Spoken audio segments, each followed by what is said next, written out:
For over 1 billion people, Muhammad is the final prophet. For others, he's a historical figure shrouded in legend.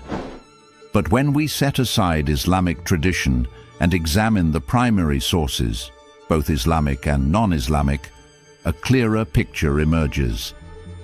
This is not the mystical founder of a peaceful religion.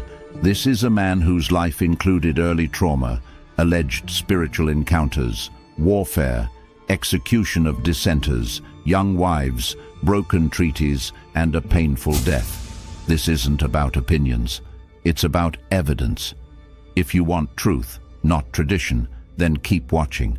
Muhammad was born around 570 AD in Mecca into the Quraysh tribe, one of the city's most powerful clans.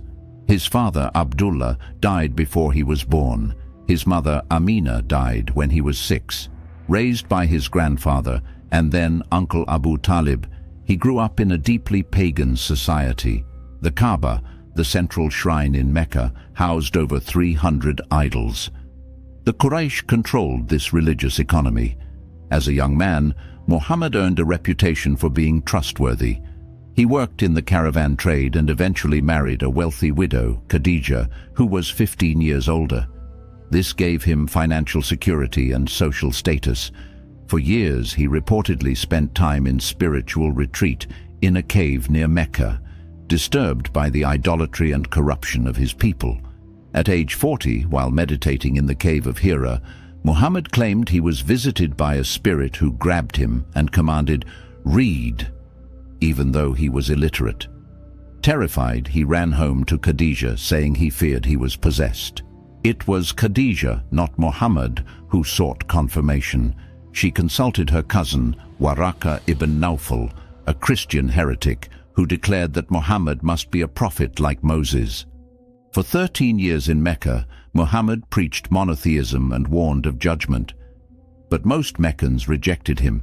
He gained few followers. Facing growing hostility, he fled to Yathrib in 622 AD, a city later renamed Medina, City of the Prophet. This migration, called the Hijra, marks the start of the Islamic calendar. In Medina, Muhammad ruled. He united the tribes with a political constitution and quickly built a theocratic state. But power didn't come through persuasion alone. He began raiding Meccan caravans, an act of economic warfare. The Battle of Badr was a major victory for Muhammad. He claimed divine help, but the pattern was clear. Islam began to spread not through preaching alone, but through conquest and fear. The Quran reflects this shift. Early Meccan verses speak of patience and peace. Later, Medinan verses command fighting, subjugation, and dominance. For example, fight those who do not believe in Allah until they pay the jizya with willing submission and feel themselves subdued. Muhammad's rise involved not only battlefields, but targeted killings. When poets criticized him, they were executed. Ka'b ibn al-Ashraf, a Jewish poet who mocked Muhammad, was assassinated at Muhammad's order. Another case, Asma bint Marwan, a mother of 5 who composed poetry against him, was killed in her sleep by a follower. Muhammad reportedly said, "No 2 goats will butt their heads about her." He also allowed tactical lying. When Abdullah ibn Unais assassinated Khalid bin Sufyan by pretending to be friendly, Muhammad praised him. These are not fringe traditions. They are in the most trusted Islamic sources. The pattern: dissent wasn't debated, it was silenced, permanently. Muhammad's personal life also raises serious questions. He had at least 11 wives, not counting slave women. The most controversial is Aisha, the daughter of Abu Bakr. She was married to Muhammad when she was 6, and the marriage was consummated when she was 9. Muhammad was over 50.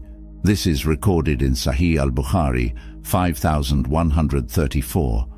Aisha reported, "The Prophet married me when I was 6 years old and consummated the marriage with me when I was 9. This is not debated among Muslim scholars. Some try to justify it by appealing to Arabian norms, But the historical fact remains. The founder of Islam had a physical relationship with a prepubescent child. Another case, Safiya bint Huyayy. She was a Jewish woman captured during the conquest of Khaybar. Her husband was killed. That same night, Muhammad took her as his wife. Muslim sources say her beauty was noted, and she was given to Muhammad as part of the war bounty. He consummated the marriage while they were still traveling.